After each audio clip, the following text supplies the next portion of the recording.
Hola amigos, bienvenidos al 9º episodio de Armadillo, que es la segunda parte de nuestra serie Profetas. Y he llamado este episodio Amós, intrépido o lunático. Y vamos a darle entrada a esta serie. Ayer estábamos viendo la introducción a los profetas que estaban tramando, que estaban haciendo. Y hoy vamos a ver nuestro primer personaje. Vamos a ver 4 personajes durante estos días. Y empezamos con Amós. Amós, el loco de Tecoa. ¿Es un loco, es un lunático o es un intrépido? Es una de esas dos. Amós fue un pastor de ovejas, un agricultor de la ciudad o el pueblo de Tecoa. Él no fue profeta por vocación. Había escuelas de profetas en aquel entonces y él no era de Betel, donde era la escuela principal de profetas. Entonces, él fue un simple agricultor, y van a ver por qué realmente hay muchas cosas acerca de él que te hacen pensar, a lo mejor es un lunático. Pero estuve buscando y buscando, no puedo encontrar dónde, pero escuché, si no estoy loco yo, pero escuché, si alguien puede buscar esto y confirmármelo, si sí es cierto o no. Pero según yo, la palabra poeta, profeta y loco vienen de la misma palabra hebrea. No puedo encontrarlo, entonces a lo mejor lo soñé, lo estoy inventando. Pero los profetas tenían que estar bastante locos. Tenían que ser valientes para poder dar su mensaje, y Amós no es la excepción. De hecho, para mí, de todos los profetas, van a ver por qué, pero se podría categorizar como un lunático, la verdad. Amós es de los primeros de la era dorada de los profetas, del tiempo de entre Isaías y Malaquías. Es de los primeros. Él vivió durante el mismo tiempo que un Oseas y un Isaías. Era un poco mayor que ellos. Era como que un hermano mayor, pero era uno de los profetas hablando de Israel al mismo tiempo que Oseas e Isaías, y justo antes de los tiempos de Miqueas. Pero él vivió en los años 750 antes de Cristo, y vivió en Tecoa, que era un pueblito más o menos unos 14 kilómetros sur de Jerusalén.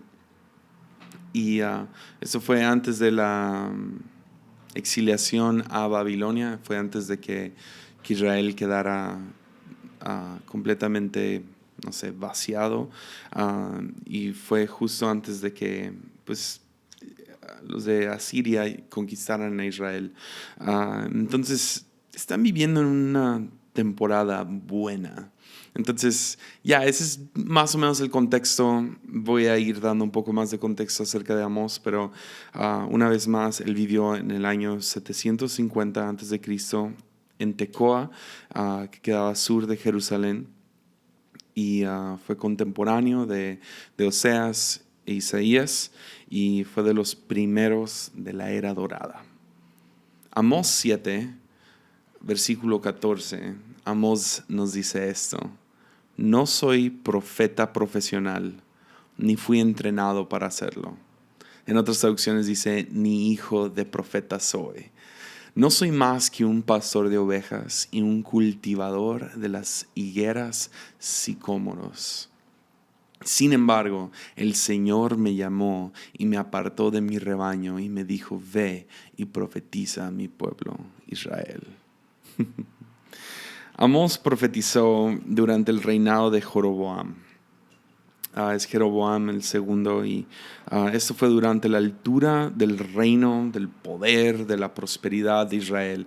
Realmente están en su apogeo, están en la punta de la cima de la historia de Israel, y la era dorada también para Israel, digámoslo así.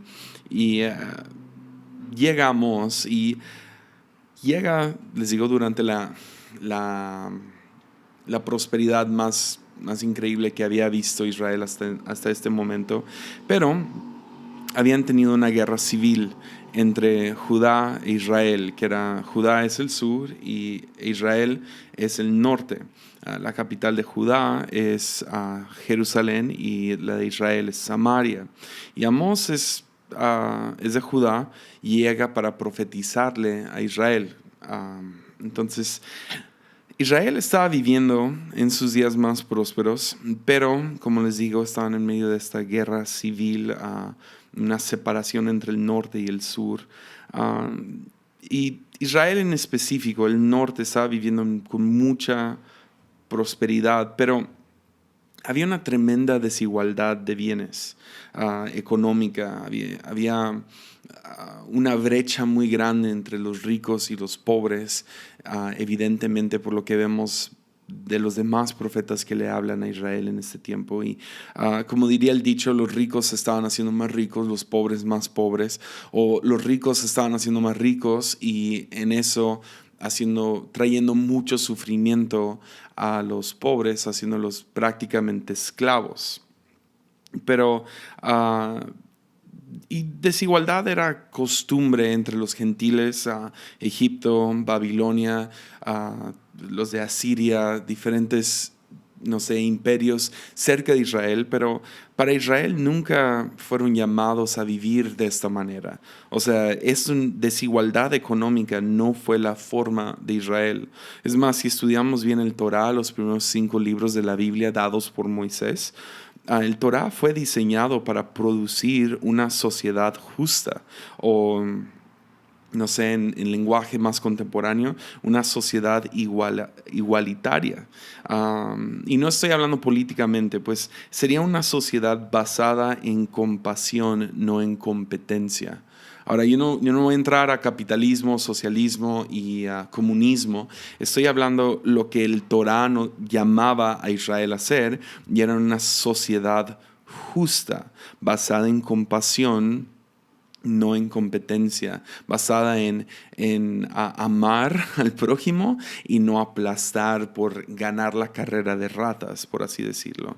El Torá fue diseñado para producir una sociedad donde se aparta una esquina de tu terreno para que los pobres pudieran cosechar.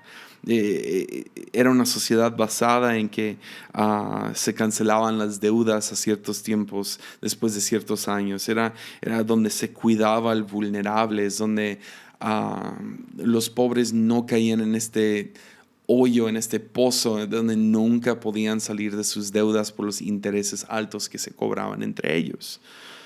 Entonces, Israel realmente la está regando, está imitando más digámoslo así, y está imitando más al mundo o a las naciones gentiles que a lo que realmente fueron llamados a hacer, y eso era una sociedad justa, basada en compasión, no en competencia. Y Amós llega a profetizar y a exponer esto. Llega en medio de, o sea, el apogeo, la altura de los religiosos, del poder, de la riqueza, de la prosperidad, y llega con una palabra de parte de Dios. Entonces, Amós profetizaba a las autoridades, a la realeza, a los ricos y a los religiosos. En Amós 7, donde lo vemos que dice esto, dice: yo no soy un profeta profesional ni fui entrenado para hacerlo, soy un pastor de ovejas, un cultivador, soy un agricultor, o sea, no sé esto, pero tengo una palabra. Ahí él está hablando, de hecho, a Amasías, el sacerdote principal en Betel, que era el centro religioso del norte de Israel. Y Amasías está intentando detener a Amós, porque Amós está llegando, pues, según Amasías, con un complot para tumbar a Jeroboam, de crear una revolución y intentar cortar con todo y pues tenemos que también entender, están en medio de una guerra civil y viene este vato del sur para atacarnos acá y pues no, o sea, entonces tenemos que hacer algo. Amasías siente la necesidad de correr a Amós. Entonces le dice, vete de aquí, ¿tú quién eres? Tú no eres un profeta. Y Amós le contesta básicamente, pues yo a lo mejor no soy un profeta, soy un pastor, soy un agricultor, pero tengo una palabra de parte de Dios.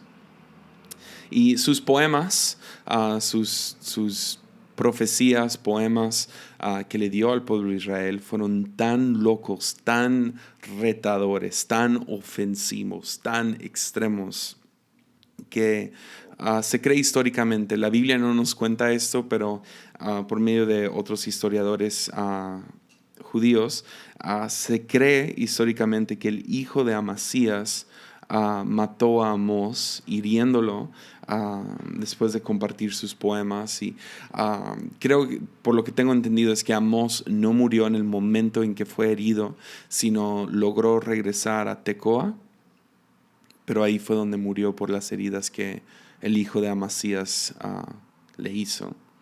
Entonces ese es el contexto, ahí es donde nos encontramos. Y lo que quiero hacer hoy con este profeta en específico es quiero leer algunos de sus poemas.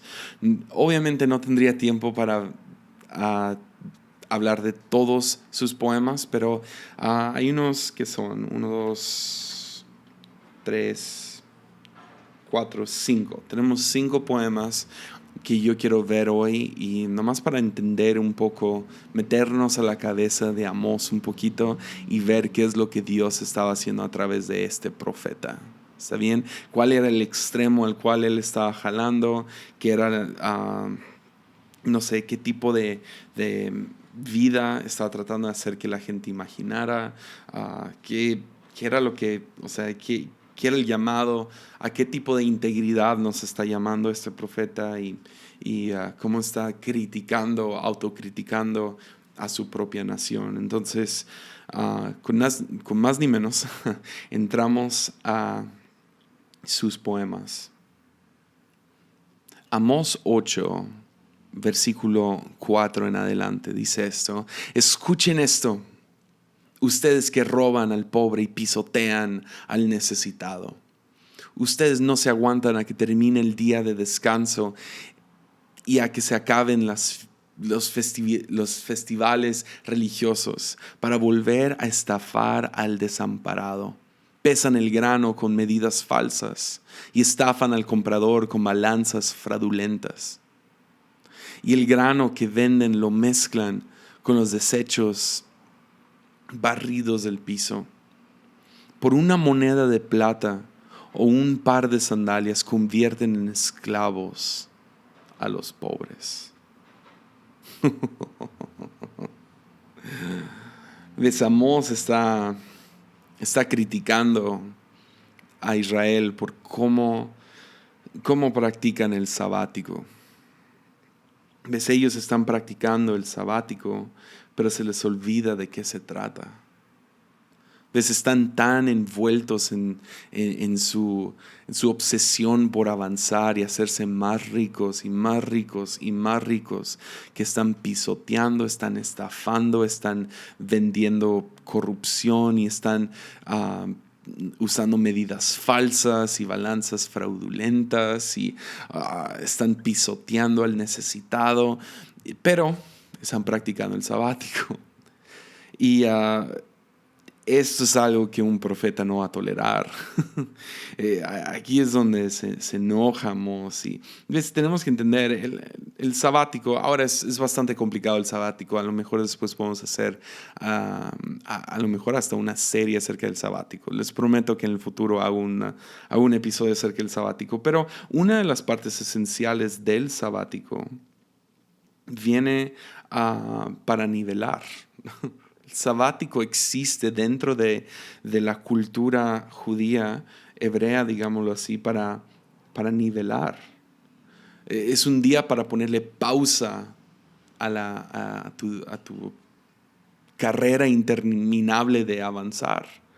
Y llega para interrumpirlo y te exige a que no puedes comprar, no puedes vender, no puedes trabajar, no puedes mandar, no puedes servir, no puedes imponer, no puedes vender tu corrupción y tu trabajo falso y tus estafas, sino tienes que detenerte y es un día donde todos dejan de ser ricos, dejan de ser pobres, dejan de ser esclavos, dejan de ser amos, dejan de ser corruptos, porque no puedes hacer.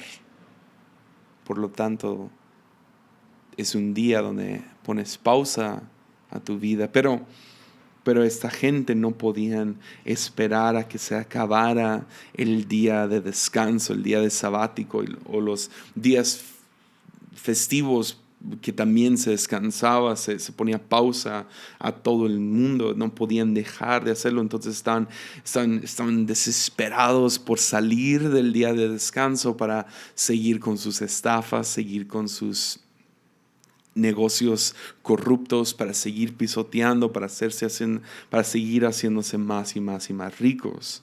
Y podrías verlo así, ellos veían como un estorbo el día de descanso para su trabajo. Y Amós llega y los desenmascara, les quita la máscara, hace un lado el humo y los espejos y quita la magia. Y dice, yo puedo ver detrás del telón y puedo ver exactamente, puedo ver que practican esto, pero su corazón está lejos. Entonces llega este Amós para descubrir su corrupción, descubrir sus estafas. Y a ningún estafador le gusta que lo expongan. En Amós 4, creo que es el poema, aunque no es Shakespeare, ¿ok? Pero es un poema. Da el poema más famoso de todo Amós. Me encanta este poema. Le dice al pueblo de Israel, le dice, escúchenme ustedes vacas gordas. Oh, man. Es más chistoso cuando entiendes a quién le está hablando. Le está hablando a las esposas.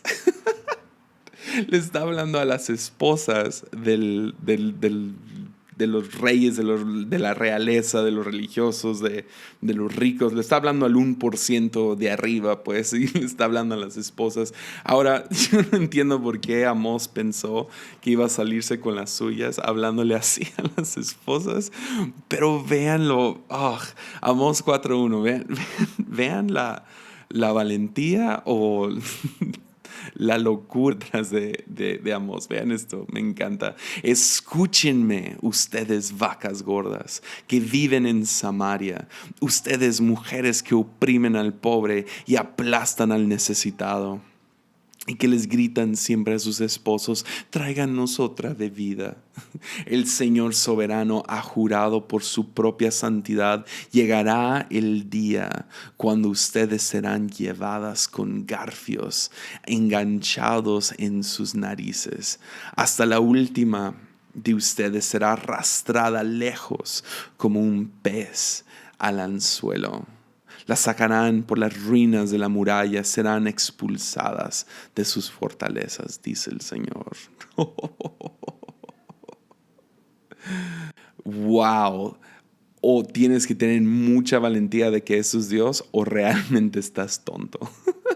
O estás loco, demente para hablarle así a la realeza, ¿no?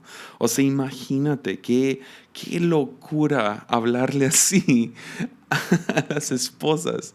Serán arrastradas por sus narices como, con garfios, con ganchos y como un pez al anzuelo, vacas gordas. Oh, God. Eso es demasiado bueno. Es obvio por qué lo matan, ¿no?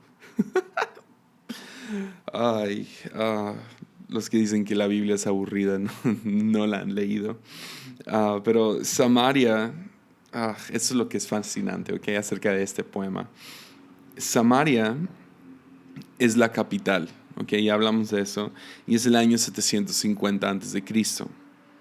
Pues esto es lo loco. 10 años después de este poema, 10 años después de que Amós le declara esto a Israel, Sargón el segundo, el rey de Asiria, conquista el norte, conquista a Israel y exilia primero, o sea, captura no a los pobres, sino agarra a los ricos. Agarra a la realeza, a los ricos y a los religiosos. A las personas que Amós les está hablando. Los captura y los saca y los lleva a Siria y los convierten en esclavos. Las mismas mujeres que están pidiendo, tráiganos otra bebida, ahora son las que son las esclavas del rey Sargón. Otro dato curioso es que en el año 722 el norte fue completamente despoblado, completamente, o sea, los de Asiria conquistaron completamente y sacaron a todos, destruyeron todo, y unos años después regresarían los judíos, pero ahora serían una raza mixta y serían conocidos como los samaritanos. Okay, serían una raza mixta que están ahí pues mezclados con los de Asiria y se mezclan los dioses y se mezclan las culturas y se mezcla su genética, y ahora son conocidos como los samaritanos, los cuales son muy prevalentes en el Nuevo Testamento, y esa es una de las razones principales que los judíos se sienten superiores. Fue porque el sur no fue conquistado, entonces ven a los samaritanos como poca cosa, porque ellos recibieron este castigo tan severo. Entonces, es nuestro segundo poema. El tercero se encuentra Amós 5, 10 al 15. Y aquí puedes empezar a ver realmente lo que movía a Amós. Ahora, antes de seguir, déjale doy crédito a quien merece crédito por este podcast. Las dos personas que estudié más, ya los mencioné antes en los 2 episodios pasados. Pero uno sería Brian Zahnd, quien trajo mucha claridad acerca de varios libros proféticos para mí. Y el otro es Wendell Berry. Ya hablé de él en el pasado. Pues Wendell Berry es considerado el Amós moderno. Fue también un agricultor. Ya falleció, pero fue alguien que profetizó contra Estados Unidos muchas de las mismas cosas que Amós. Entonces, él habla... O sea, él le saca muchas cosas a Amós y sí, por si quieren saber de dónde saqué todas estas cosas, sobre quién me estoy parando, Brian Zahnd, Wendell Berry serían las dos influencias. Entonces, Amós 5, 10 al 15. Amós 5, capítulo 5 del 10 al 15. Vemos que dice esto. ¿Cómo odian ustedes a los jueces honestos? ¿Cómo desprecian a los que dicen la verdad? Otra vez dice, pisotean a los pobres, robándoles el grano con impuestos y rentas injustas. Por lo tanto, aunque construyan hermosas casas de piedra, nunca vivirán en ellas. Y aunque planten viñedos exuberantes, nunca beberán su vino. Pues yo conozco la enorme cantidad de sus pecados. Esto es Dios hablando a través de Amós. Cantidad de sus pecados y la profundidad de sus rebeliones. Ustedes oprimen a los buenos al aceptar sobornos y privan al pobre de la justicia en los tribunales. Así que son listos, los que son listos permanecerán con la boca cerrada, porque es un tiempo malo. Hagan lo bueno y huyan del mal para que vivan. Entonces, el Señor Dios de los ejércitos celestiales será su ayudador. Y así como ustedes han dicho, odien lo malo y amen lo bueno. Conviertan sus tribunales en verdaderas cortes de justicia. quizás el Señor de los ejércitos celestiales todavía tenga compasión del remanente de su pueblo. Esa es la pregunta. Déjales hago esta pregunta, ¿ok? ¿A Dios le importa las rentas injustas y los impuestos altos? Ahora, yo te la puedo preguntar a ti, pero yo nunca me atrevería a preguntarle eso a Amós. Amós se enojaría bastante con esta pregunta, porque la respuesta sería obvia. No puedes separar adoración y justicia. No puedes. Justicia le importa a Dios. Justicia. Es más, yo me atrevo a decirlo así, aunque no sé por qué cristianos se enojan con esta palabra, pero lo voy a decir de todos modos. A Dios le importa la justicia social. Si vemos social no como algo político, sino vemos social como gente, como personas. Es más, yo quisiera decirlo así, justicia social es igual a derechos humanos. O sea, decir que a Dios no le importa la justicia social es absurdo, en mi opinión. Es absurdo. Y sería absurdo para Amós también. Nomás lee el libro de Amós y ves tras vez, conviertan sus tribunales en verdaderas cortes de justicia. Amen lo bueno, huyan del mal. Sigue clamando Amós, por favor. No odien a los jueces honestos. No desprecien a los que dicen la verdad. Dejen de pisotear a los pobres. Dejen de robarle los granos con impuestos altos y rentas injustas. Miqueas, un profeta justo después, bastante inspirado por Amós, lo diría así: hay 3 cosas que espera el Señor de ustedes. Miqueas 6, practiquen la justicia, amen la misericordia y humíllanse ante Dios. A Dios le importa la justicia social, le importan los derechos humanos. Es más, Amós 5, adelante, es todavía el mismo poema, ¿no? Déjame adelanto unos versículos. Amós 5:21 dice: odio, eso es Dios hablando, odio todos sus grandes alardes y pretensiones, la hipocresía de sus festivales religiosos y asambleas solemnes. No aceptaré sus ofrendas quemadas, ni sus ofrendas de grano, ni siquiera prestaré atención a sus ofrendas selectas de paz. Fuera de aquí, con sus ruidosos himnos de alabanza. No escucharé la música de sus arpas.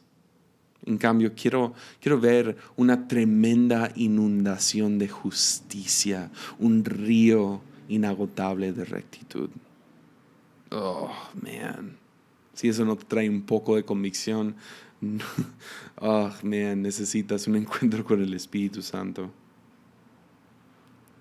O sea, lo que Dios está diciendo es: si tu adoración no te forma a ser una persona justa que ama la justicia, Dios dice: ni te molestes con ni te molestes con adoración.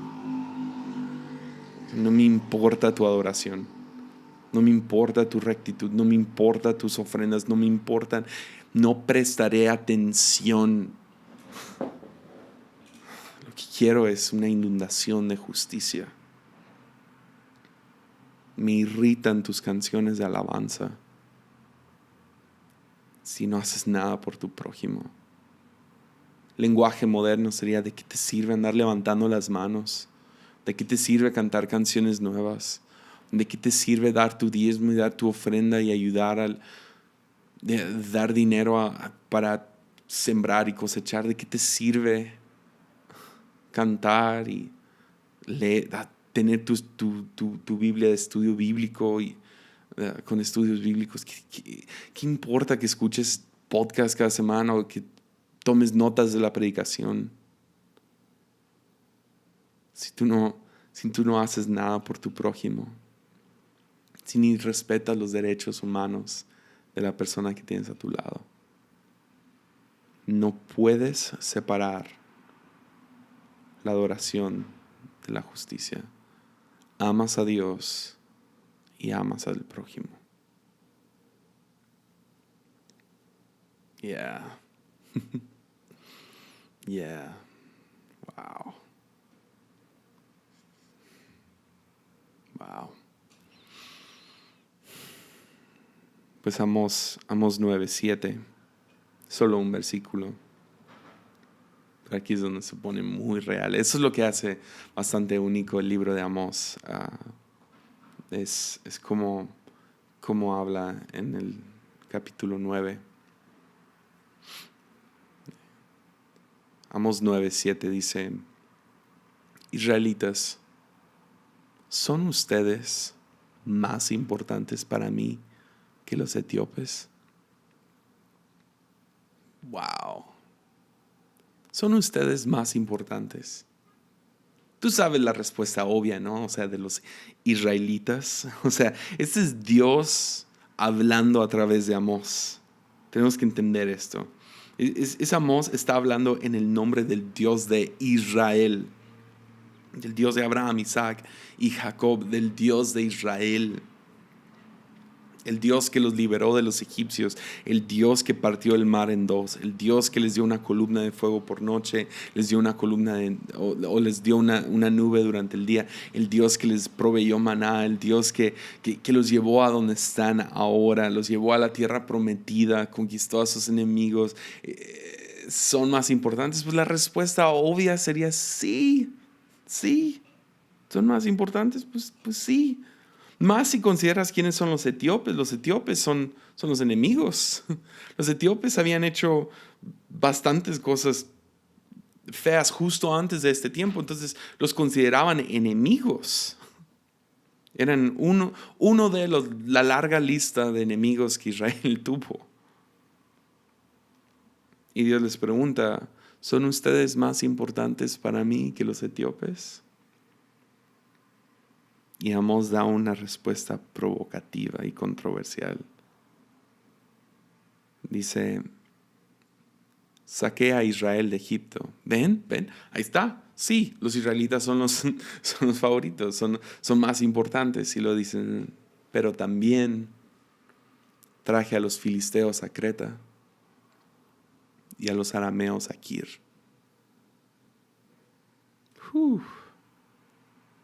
Son más importantes para mí los israelitas que los etíopes. ¿Sabes qué sería el equivalente hoy en día? Sería muy controversial. Ahora, es difícil porque no tenemos muchos enemigos como mexicanos. Pero cristianos, no sé, a lo mejor un equivalente que puede resonar contigo serían más importantes para mí los cristianos que los musulmanes. ¿Serán más importantes para mí los cristianos que los incrédulos?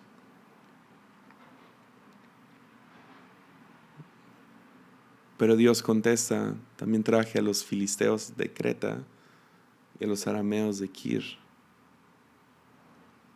¿Ves?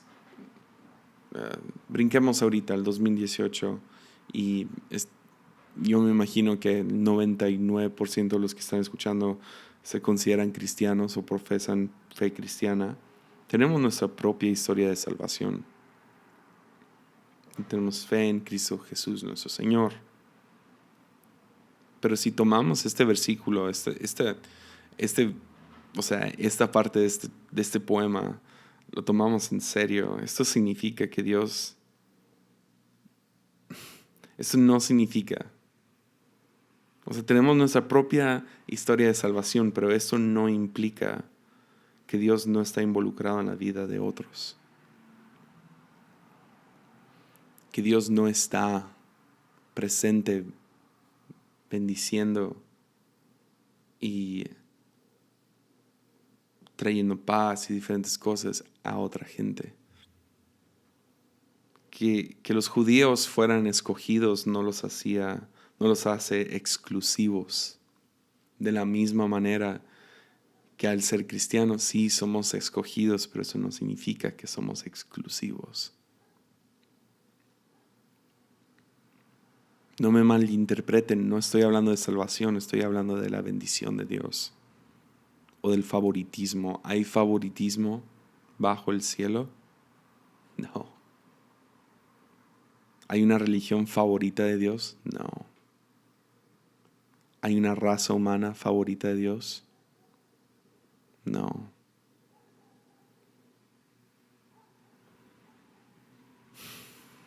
Que me lleva al último poema, que solo es unos versículos adelante. Pero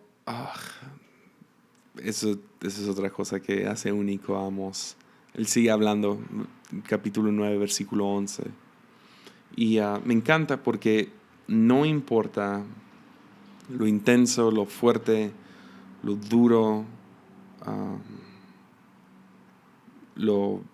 no sé, lo oscuro a veces que se vuelven los profetas, siempre terminan o tienen el hábito de terminar con esperanza. Entonces viene la promesa de restauración. En Amós 9, 11 al 12 dice: en aquel día restauraré la casa caída de David, repararé sus muros dañados, de las ruinas la reedificaré y la restauraré su gloria anterior. Israel poseerá lo que quede de Edom, y todas las naciones, incluyendo a los gentiles, que he llamado a ser mías. El Señor ha hablado y cumplirá estas cosas. Todas las naciones para mí transmite esperanza, pero también pues soy judío. Digo, soy gentil, perdón. Y no sé si si transmitió mucha esperanza para los judíos. Ahora tienen que entender, esto es una profecía a los tiempos de Jesús, 700, 800 años adelante.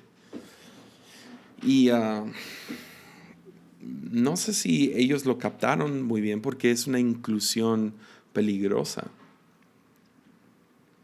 O sea, si yo fuera judío, yo estaría pensando, ¿cómo que todas las naciones? ¿Que no nosotros somos los escogidos? ¿Que no nosotros somos los santos? ¿Somos real sacerdocio? ¿Has visto que ellos comen cerdo? Y comen camarón y no festejan los días sagrados que el Señor Yahweh nos ha dado. Y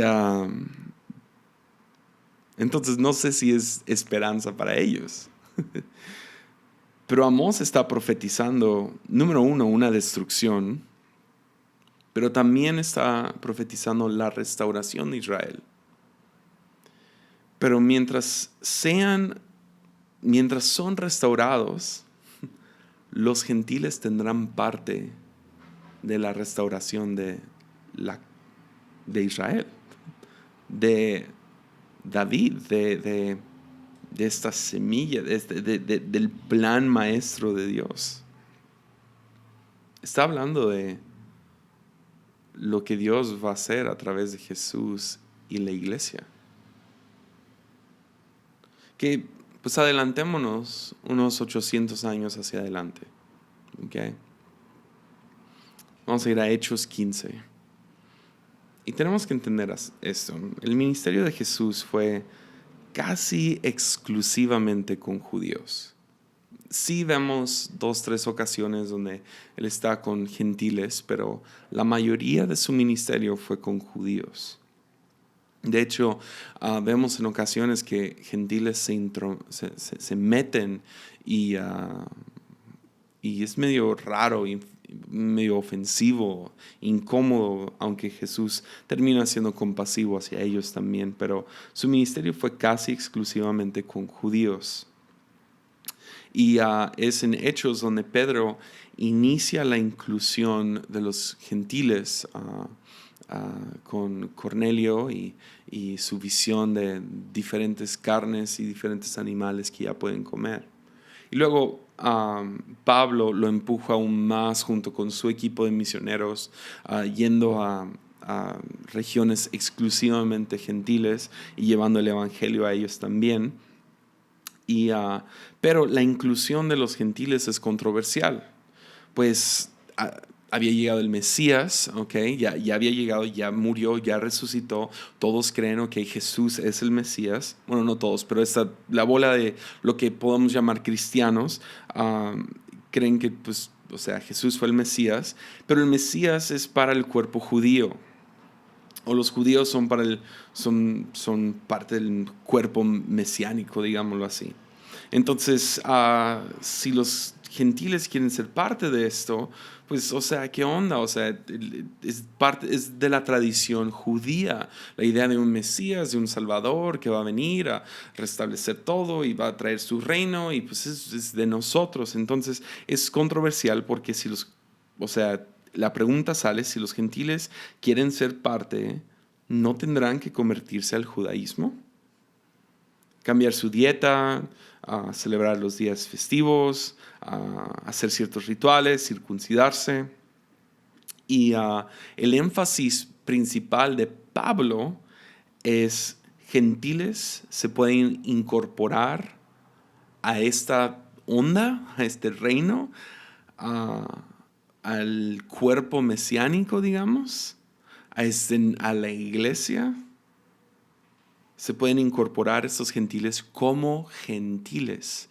No tendrán que convertirse en judíos. Podrías decir que Pablo fue de los originales diciendo: ven tal como eres. Pero la iglesia, pues, encuentra esto bastante controversial. Entonces hay mucho debate y tienes dos lados, tienes dos grupos. Tienes el grupo de la circuncisión, los que están peleando porque los gentiles se conviertan al judaísmo, y luego tienes el otro grupo que son primordialmente apóstoles. Tienes Pablo, su grupo, que están empujando que los gentiles pueden incorporarse como gentiles. Entonces hacen una junta, se juntan estos dos grupos a discutir y a planear, ok, ¿qué vamos a hacer? ¿No? ¿Cuál es la decisión? Entonces oran y platican, y ahí es donde vemos el Consejo de Jerusalén. Se juntan, y en Hechos 15 dice que en el versículo 13 dice: cuando ellos callaron, Jacobo respondió diciendo: hermanos, oídme. Simón ha contado cómo Dios visitó, Simón hablando de Pedro, ha contado cómo Dios visitó por primera vez a los gentiles para tomar de ellos pueblo para su nombre. Ahora está hablando de Cornelio y cómo fueron llenos del Espíritu Santo, y cómo Pedro entró a su casa y comió con ellos comidas que eran prohibidas para judíos. Luego dice, perdónenme, no sé si dice que comió esa comida, pero bueno, el chiste es que entró y ellos fueron llenos del Espíritu Santo sin cambiarse el judaísmo. Luego dice: y con esto concuerdan las palabras de los profetas, como está escrito: después de esto volveré y reedificaré el tabernáculo de David, que está caído. Yo repararé sus ruinas y lo volveré a levantar, para que el resto de los hombres busque al Señor, y todos los gentiles sobre los cuales es invocado mi nombre, dice el Señor. Ahora, yo estoy leyendo otra traducción y es la versión de Hechos, pero dice que hace conocer todo esto desde tiempos antiguos, y lo dice: por lo cual yo juzgo que no se inquiete a los gentiles que se conviertan a Dios. Cita Amós 9, una profecía que fue dada 800 años antes, y termina con esta pregunta, o termina con esta conclusión: yo juzgo que no se inquieta a los gentiles, que sean incluidos tal y como son. Entonces les preguntan a los gentiles: ¿te inquieta cambiar tu dieta? Y ellos dirían: pues sí, me molestaría, no sé, cambiar mi dieta estaría un poco complicado. Y luego preguntarían algo como, ¿guardarías los días festivos? ¿Sería difícil para ti? Dije, pues sí, sería difícil. Y luego les preguntarían, pues, ¿sería difícil para ti circuncidarte? Pues sí, sí. Sería complicado, me inquietaría un poquito. Y decidieron ese día la incorporación al cuerpo del Mesías. Ya no sería por medio de la conversión al judaísmo, sino en la fe en Jesús. Ya no sería por convertirte, ya no sería por circuncidarte, por cambiar tu dieta, por cambiarte de religión. No. Dicen, los vamos a aceptar como gentiles, y la manera de ser incorporados en el cuerpo del Mesías o incorporados dentro de esta promesa, dicen, va a ser por medio de la fe en Jesús, por medio del bautismo y la obediencia a Jesús como tu Señor. Entonces, ¿qué está diciendo? Que los gentiles, y si tú eres mexicano, si tú no eres judío y tú me estás escuchando, estas son buenas nuevas. Ya somos aceptados tal y como somos. No tenemos que convertirnos a otra cosa. Está diciendo, son aceptados tal y como somos. ¡Qué increíble! ¡Aleluya! ¡Amén! ¡Qué increíble! Estos son buenas nuevas. Y Amós interpretó un papel importantísimo en eso. Yeah. Sí. Los profetas son fascinantes. Y espero, uno de mis deseos es que a través de estos 5 días alguien recoja su Biblia y le interese y abra y haga preguntas. Espero que yo te haya dejado con preguntas. Mi onda con Armadillo nunca va a ser quiero responder un montón de preguntas, sino quiero crear preguntas y que tú quieras investigar más. Pero ven tal y como eres. Originó en Amós. Originó en Amós todas las naciones. Todas las naciones, todos los gentiles. Wow. Entonces, ¿qué? ¿Es un intrépido o es un lunático? Wow. Pues ánimo.